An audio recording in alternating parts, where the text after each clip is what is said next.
Yeah, the privilege that is yours to be in a place where Jesus has been mentioned so many times. We've sung beautiful truths about him. We have heard precious prayers prayed in his name. And I hope that you are feeding on Jesus himself over the last few days. If that's not you, if you say, I've not learned anything, you know, I've attended all those workshops in the morning, I got nothing.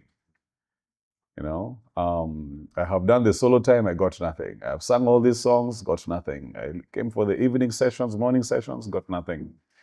I pray that you still have time. I pray you still have time. I have a friend who who is able to do hours worth of meditation out of this much truth that he had in a conversation with someone else. And he says, what that sister said was so interesting, was so good. And takes that and thinks about it and eats it up and eats it up. And if you meet him 2 hours later of having sat with it, oh, you're like, wow, you made that entire feast out of that little statement. Oftentimes the problem is not in what you're hearing. It's inside our own hearts. And so I pray, especially for that solo time, you might do better perhaps to not even come and do the Q&A with Ryan and I, but maybe sit down and ask yourself, I think I already have, some truth that I would do better to prayerfully ponder. So you're welcome to come or welcome to take that time by yourself. The title of today's talk is Family. Family. We all have them. They say pretty, sometimes maybe with some remorse, that you can choose your friends, but you can't choose what? You can't choose your family, They're just who they are. I don't know what your experience has been with your family. It could be great, it could be amazing, or it could be something other than that. But I wonder this morning how your family has shaped you. How have you been shaped by growing up in the home you have grown up? Ever thought about that? I'm not here to promote some hyper psychoanalysis and come sit on my couch and I tell you it's all someone else's fault. It's not what I'm saying. But also, it's very likely that you might underestimate how much you have actually been formed into the kind of person you are because of the family you have grown up in. I wonder what strengths have come from the family you've grown up in. I wonder what insecurities have come up from the family that you have grown up in. How you think about yourself. All these things have come from family. Family is a pretty potent thing that God has worked into the order of reality. I have 3 points under that title. My 3 points are, point number 1, listening, family with an exclamation mark. Point number 2, family with a question mark. And the last one, family in all caps. So you should be able to remember at least the outline by the time we're done. Point number 1, family. It's God's design and our desire. It's God's design and our desire. What you just read, we had read for us, was Jacob being sent away. Being sent away from his family. Let's say things were thick back home because of a thing or two that Jacob himself had done together with his mom against his dad and against his brother. I am not sure that there is a picture as clear of a broken family as that story of Isaac and Esau and Jacob and Rebekah. But here we are, beginning of chapter 28. He's being sent off to go. I want you to start from 29. He has arrived. We're going to have to skip a lot of things as is necessary. Look with me at chapter 29 and see when he gets here. We'll read the whole 14 verses of this opening section. Then Jacob went on his journey and came to the land of the people of the east. Let me pause and just say this very briefly. There's all these little cues in the book of Genesis. I've skipped a whole bunch of them. But whenever you're being told of the east, it's always signaling something not awesome. When Adam and Eve were exiled out of the garden, they left to the east. In fact, the cherubim is set up on the east of the garden. And so whenever this movement stuff is happening towards the east, it's like the author is signaling for you, it's farther away from God. It's farther away from the presence and place of God. So Lot's story, we just skipped that portion. But when Lot was headed towards Sodom and Gomorrah, guess which direction it was? You're already guessing. It was no rewards for this. It was towards the east. And here, quite significantly, right, we are seeing Jacob leaving home. Jacob leaving the promised land, the place that God has promised to give to the patriarchs. Jacob going back to this from whence Abraham was called, right? So he's headed back in the wrong direction in many ways. So let's continue reading. Verse 2, and he looked and he saw. We won't stop any further. We'll just keep pressing. A well in the field. Behold, 3 flocks of sheep lying beside it. From out of that well, the flocks were watered. The stone of the well's mouth was large. And when all the flocks were gathered there, the shepherds would draw the stone from the mouth of the well and water the sheep, and put the stone back in its place over the mouth of the well. Jacob said to them, my brothers, where? They said, we are from Haran. He said, do you know Laban, the son of Nahor? They said, we know him. He said to them, is it well with him? They said, it is well. And see, Rachel his daughter is coming with the sheep. He said, behold, it is still high day. It is not time for the livestock to be gathered together. Water the sheep and go pasture them. Something only a person like Jacob would say to people he has just met. But they said, we cannot until all the flock are gathered together and the stone is rolled from the mouth of the well. Then we will water the sheep. While he was still speaking with them, Rachel came with her father's sheep, for she was a shepherdess. Now, as soon as Jacob saw Rachel, the daughter of Laban, his mother's brother, the sheep of Laban, his mother's brother, Jacob came near and rolled the stone from the well's mouth and watered the flock of Laban, his mother's brother. Then Jacob kissed Rachel and wept aloud.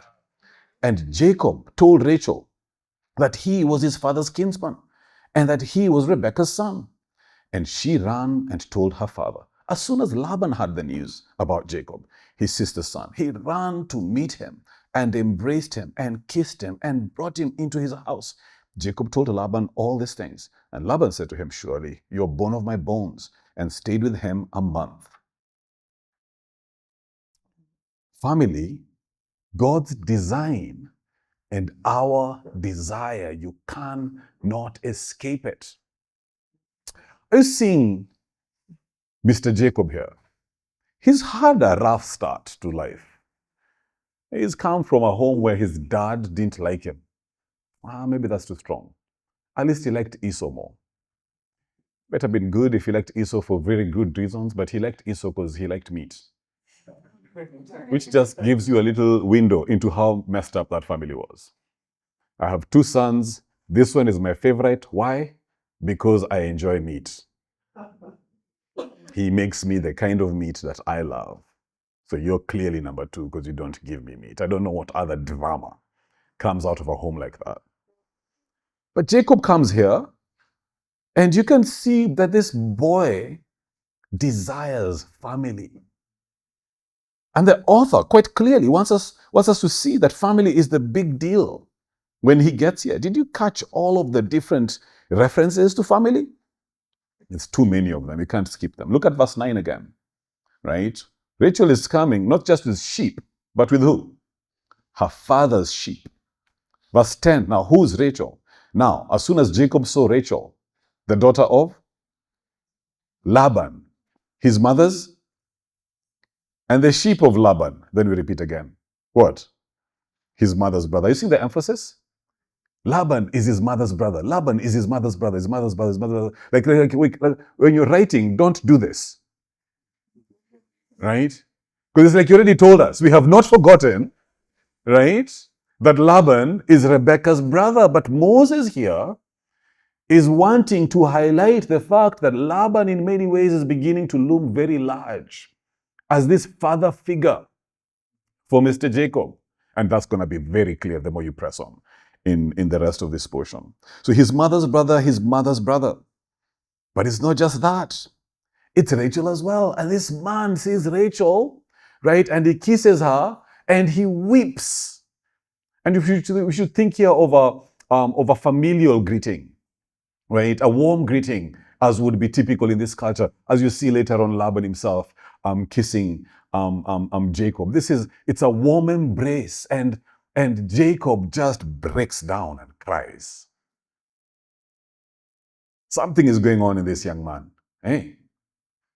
And something that he desires deeply, very strongly, he has finally come into it.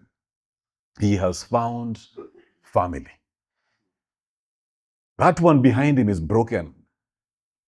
That one back there is really, really messed up. Off he goes on pilgrimage to the east. And what has he found? He has found family. I mean, if that's not enough in this section, look at how Laban responds so that you see what Moses is really highlighting here.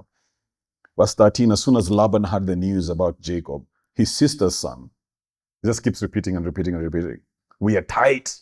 We are one. You belong to us. You are of us. He ran to meet him. And what does he do? He embraces him and kissed him and brought him into his house. You haven't even gotten to the height of this section. Look at verse 14. What does Laban say? Laban says, surely you are my bone and my... Where have you seen those words before? In Genesis, isn't it? Chapter 2. When God brought Eve to Adam, the man wrote poetry. Right? He upped his game. It's like, hey, here's a rap. It's family. We are one. Right? Bone of my bone, flesh of my flesh. Family. Apparently, Jacob has found it. And he has found it in the east. We, in this place, can say whatever we want to say. We can't escape our longing for family. Good, bad, middle, boring, whatever it is, you have been shaped by your family. You need family. None of us are an island. It takes different shapes. Sometimes you have had maybe a bad experience and you actually think that you can do this world thing alone. You're strong. You don't need anyone. But you're just kidding yourself. You've likely sought family in other forms. It might be your mates that are your new family. But what you're seeking, in one way or another, is a sense of belongingness.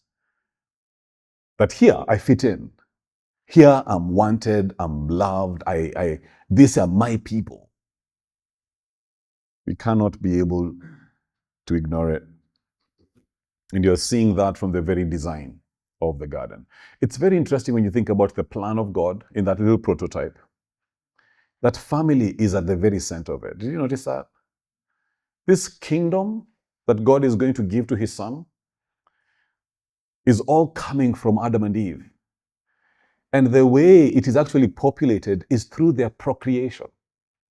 So that actually the vision, when the book of Genesis keeps saying, increase and multiply and fill the earth, increase and multiply and fill the earth, there is this oneness in all of those people. That the people of God are not merely many, they are one.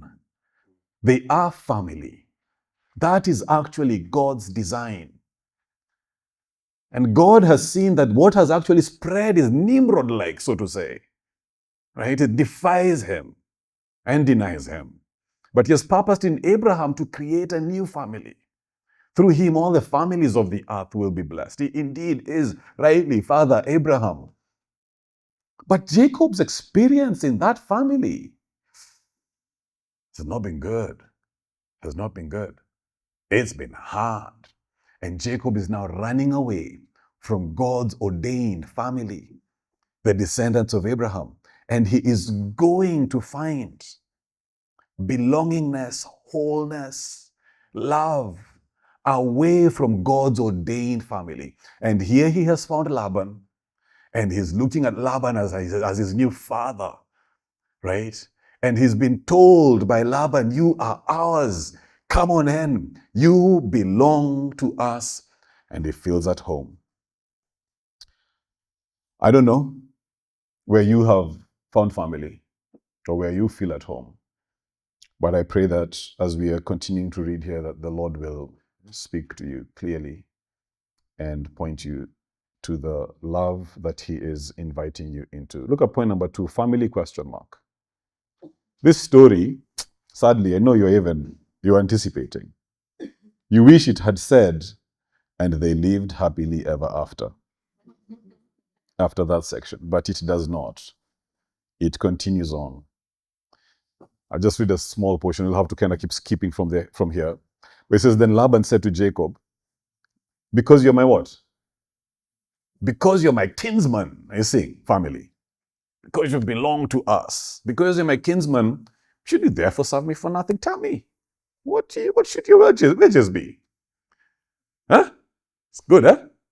Like, my son, give me a number. How much do you want to be paid? It's a good dad. It's a good dad. Which of your dad ever asked you how much you want to be paid? Yeah, just kidding. That's a bad illustration, right? Now Laban had 2 daughters. The name of the older was Leah. The name of the younger was Rachel. Leah's eyes were weak, but Rachel was beautiful in form and appearance. Jacob loved Rachel, and he said, I will serve you 7 years for your younger daughter, Rachel. And Laban said, it is better that I give her to you than that I should give her to any other man. Stay with me. So Jacob served 7 years for Rachel, and they seemed to him but a few days because of his love for her. Don't miss these cues, right? He saw Rachel. What did he do at the very beginning? Wept. Laban, poetry, born of, come in, you are ours. Jacob, I will serve you for 7 years. Guys, that was an exorbitant dowry. That was like wildly, well beyond anything anyone would ever be expected to pay as dowry for any girl. And he does all of them, and they seem like what? A few days. Are you seeing what's going on in this boy's heart? Oh, he is desperate for family. He is eager. He wants it so badly. He'll give anything for it. And once he's given everything for it, it seems to him like but nothing. He wants to be loved. He wants to love. He wants to belong. He longs to see something other than that which he has left behind. And he believes he has found it here. And he'll do anything to get it there. But that's exactly where things start going south. A couple of things. One, deception enters the story. Jacob says in verse 21, give me my wife, that I may go into her. For my time is completed. So Laban gathered together all the people and place, or of the place, and made a feast.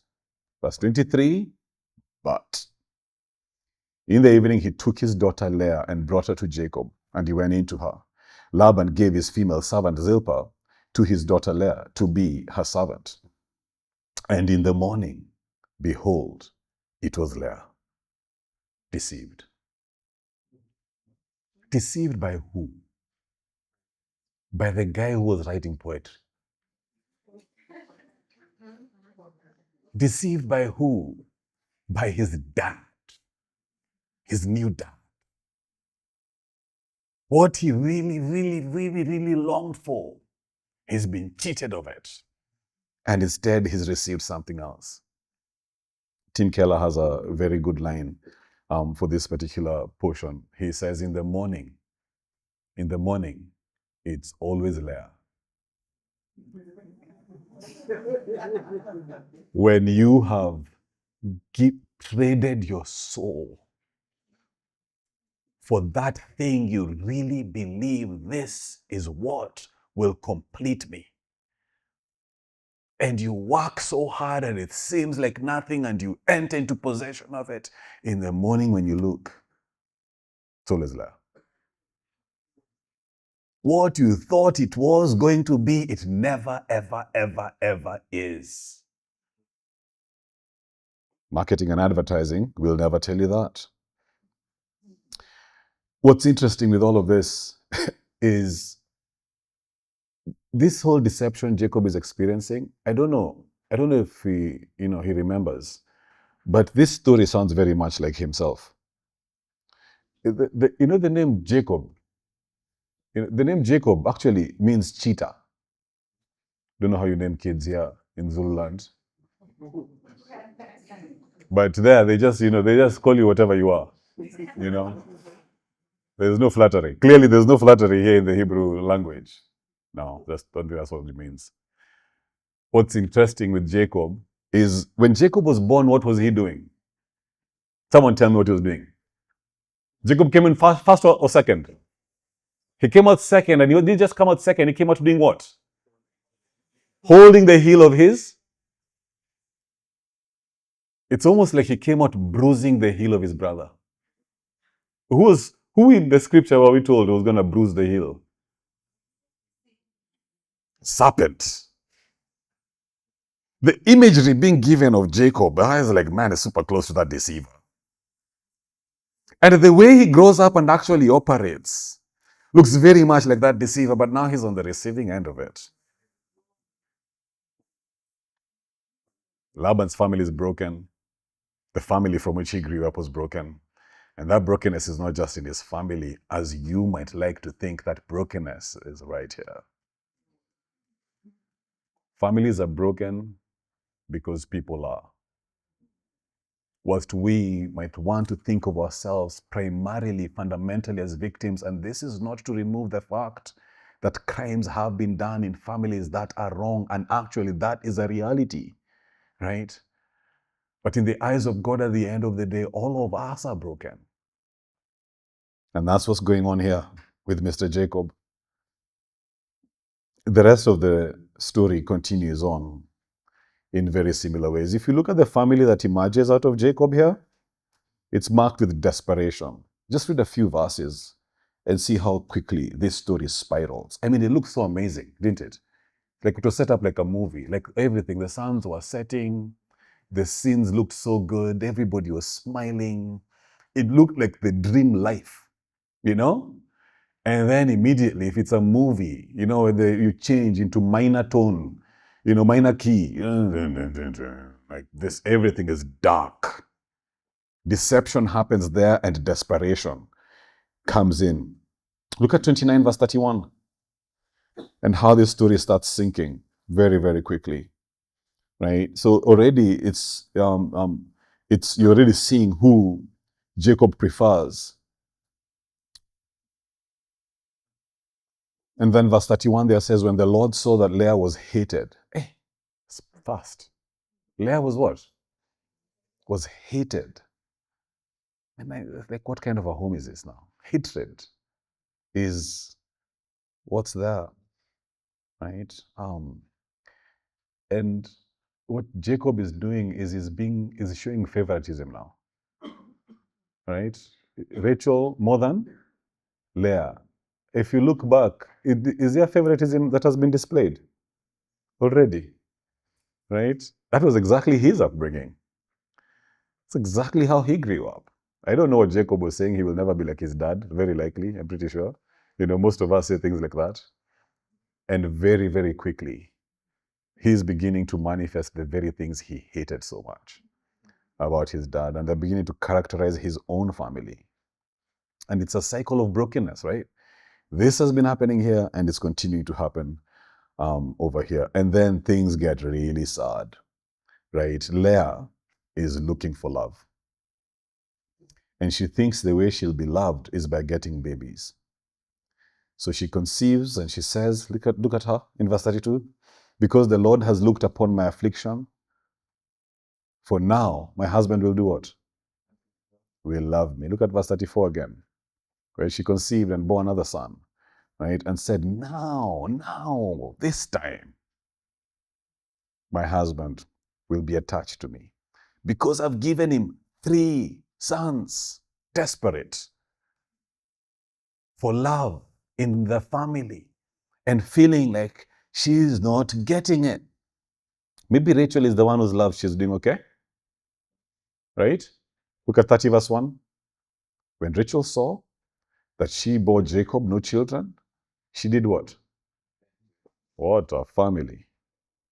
Envied her sister. And she said to Jacob, what?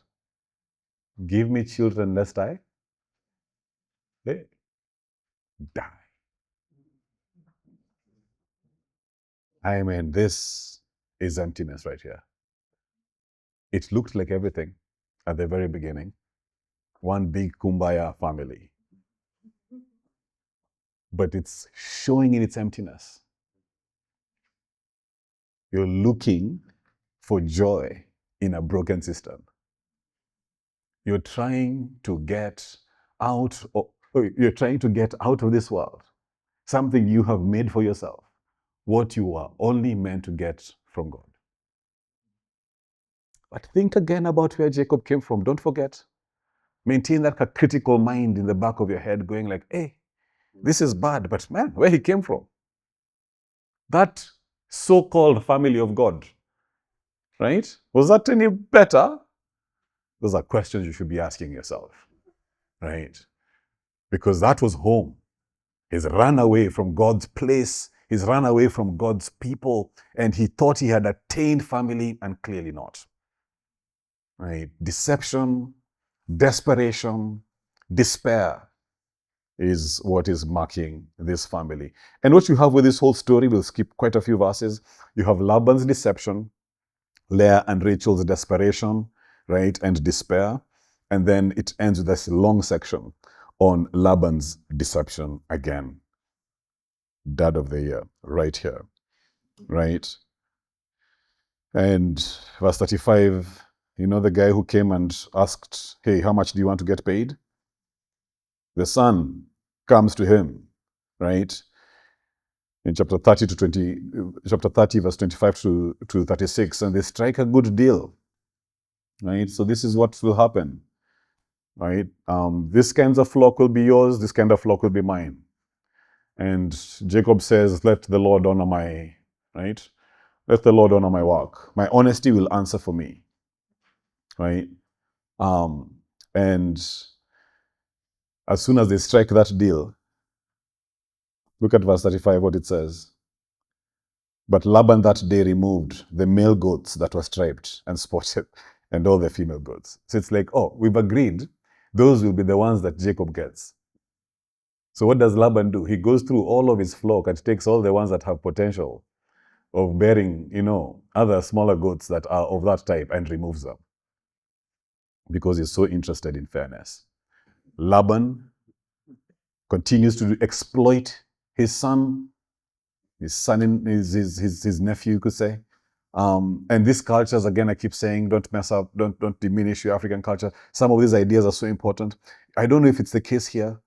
Back home, we used to be told you don't call, your dad's brother uncle. It's like, what do you mean? It's like so Western. We used to call them father.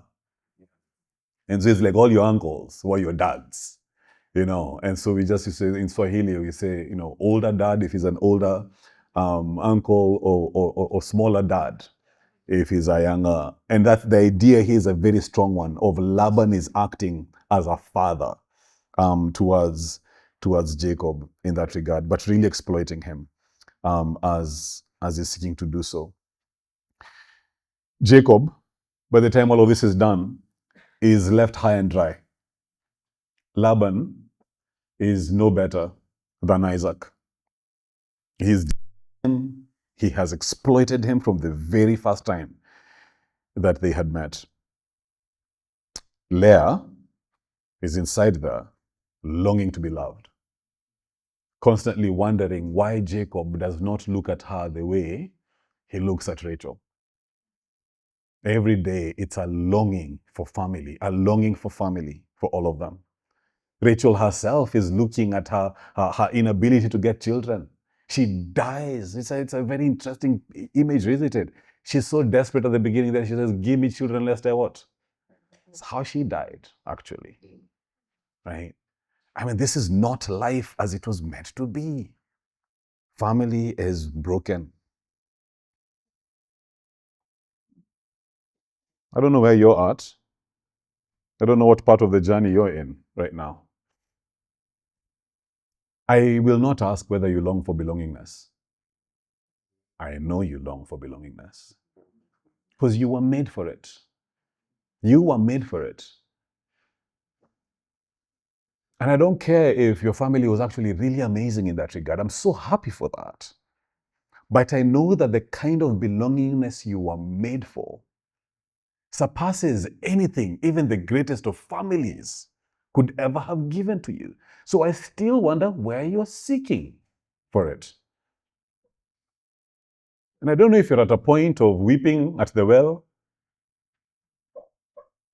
I don't know if you're at the point of poetry, feeling like, this is everything, this is awesome. Or you have already begun to see the cracks in it. Seeing your mates and how awesome that is for you, that in reality, if you look at your life from outside, that there already are very evident brokenness that is emerging from that. It's disobedience that is you're going to be doing together. That nothing in this world is able to give to you that belongingness that you're looking for. I wonder if you're more like Leah, really trying to perform so that you can belong. And you feel like you're not in, but you're really trying. I don't know what you're trying. Some of you are trying to sin very hard, even though your conscience is telling you, no, this is bad. This is wrong. You don't even like it. You actually don't like it, but you're still going to go ahead and do it because what you're really longing for is belonging. You were made for it. So I don't know what that performance is. Some of you might even be Christians. And whilst you're Christians, you are among God's people, but you still feel like you don't belong because you're looking to yourself. And you still think that the way in which you're going to earn the favor of God's people, perhaps you even believe that the way you're going to earn the favor of God himself is by really performing. So the very idea of resting in the love of God, because you've done what? Nothing. Because you've done what? Worse than nothing. And yet, loved by him. That idea is foreign. It's just hard for you to think. That's not how belongingness works. At I'm over here, just me, messed up, and at you love me. At you want me. And you're not going to run away from me. That's just, I can't think of that. Because the home I've grown up in, that is not what I've been taught. I've been taught the exact opposite. Either you perform here, or you are relegated from the league of our family, to use football terms. And we've just grown up with a performance mentality. One of the ways you just know stuff like this is happening, all these emotions you're seeing happening here, jealousy, envy. Did you see competition? Can I get past it a bit? We didn't really read it. Feeling like I need to be better than you. This guy was a bit gifted in doing this. I feel threatened by that. Where is all this insecurity coming from? You don't know how to be loved. Always insecure, feeling like you're losing it. I need to be number one. Everybody needs to see me. I need to outrun everybody else. It's not how a family is meant to operate. It's not the picture of Genesis chapter 2. It's not the vision of the kingdom that God was building, that was supposed to multiply and increase and fill the earth. It was meant to be a love-filled family. And that's what we are longing for. We need to really ask ourselves that question. Don't assume this. Could you actually write this question down? In what way am I looking for love, acceptance, belongingness, joy, contentment from the wrong place? In what way are those things applied for me by God in Christ through the Spirit?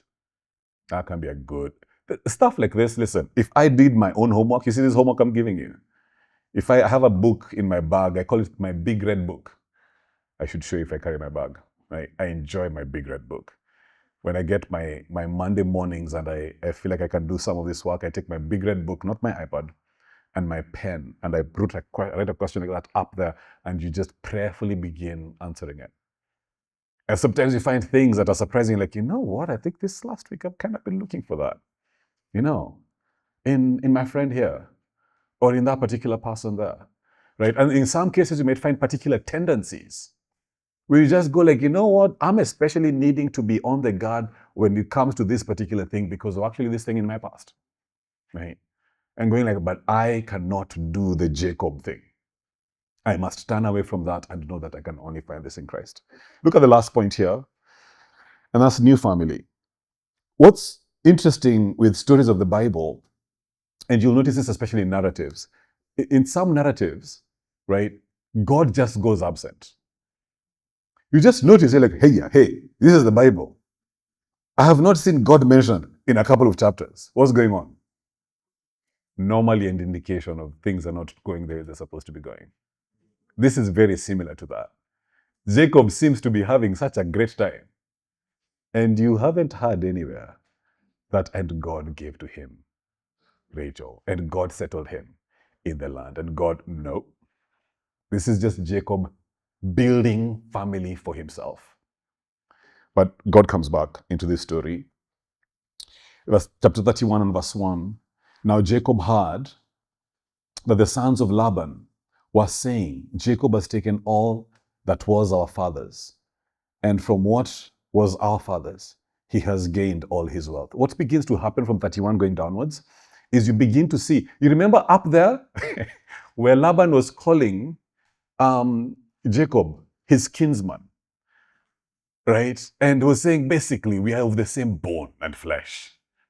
Basically, the idea at the very beginning was, hey, Jacob, you're one with us. You are ours. Then drama, a lot of drama, right? And then at the end, a separation happens again. And what you'll notice going 31 to the very bottom, if you just read that for yourself, tracking, the times when now it's like, no, Jacob, you are not of us. There's us and then there's you. Really begins to happen here. And you'll notice where Jacob is pointed to.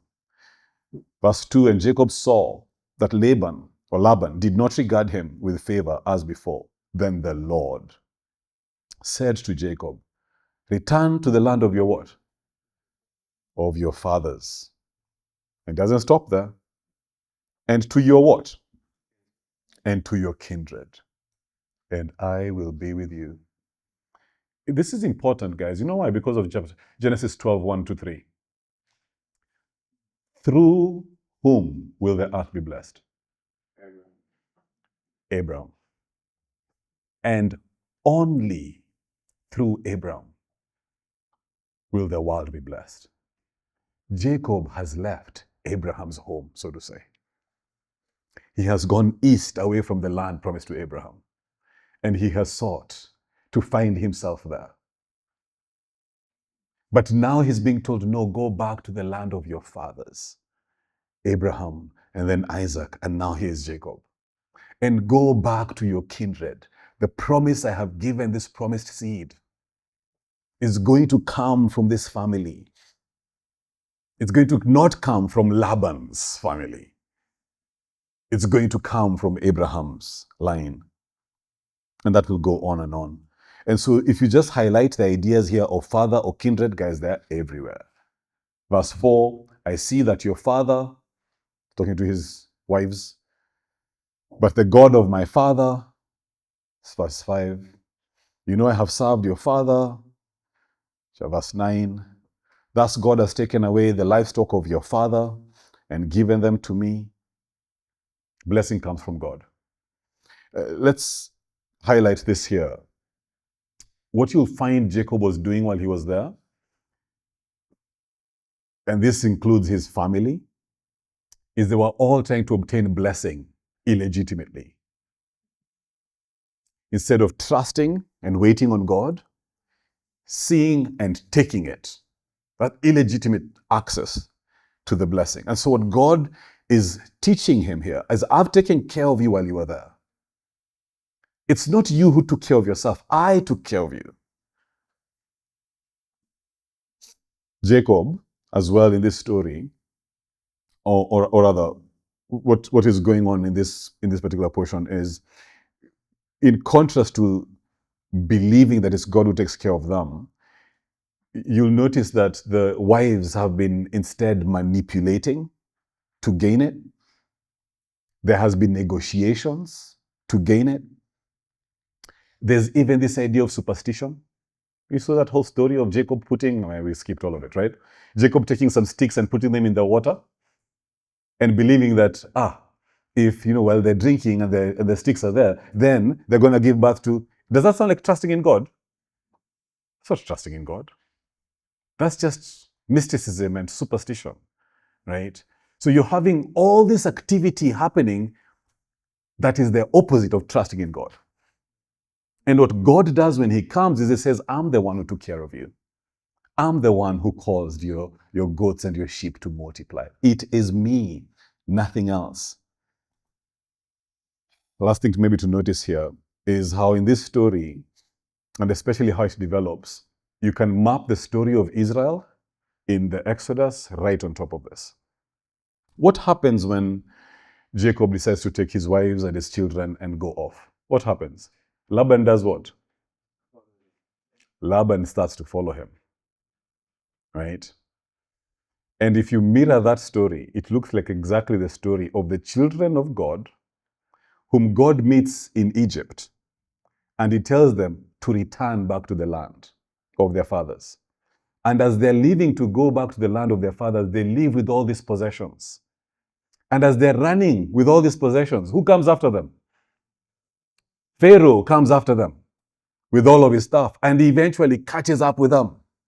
But the Lord protects his people.